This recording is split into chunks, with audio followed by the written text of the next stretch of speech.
Αλήθεια, πόσο μεγάλη διαφορά έχουν τα άλευρα μεταξύ τους?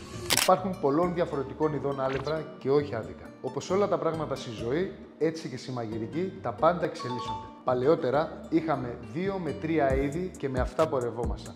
Πλέον αυτό έχει αλλάξει και έχουμε φτάσει στο άλλο άκρο και για κάθε Παρασκευή έχουμε ένα εξειδικευμένο είδος αλεύρου.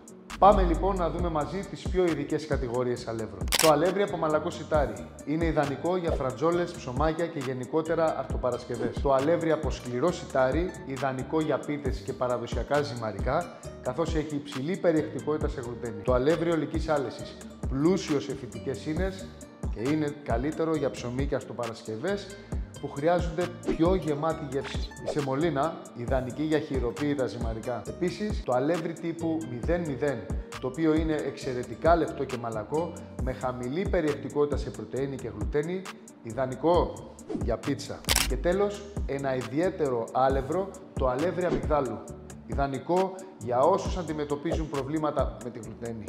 Με λίγα λόγια, έχουμε την βάση και βάζουμε όλη μας την τέχνη για να δημιουργήσουμε μοναδικές συνταγές. Τι συνταγές με αλεύρι θα ήθελες να δούμε μαζί? Ακολούθησέ με για περισσότερα.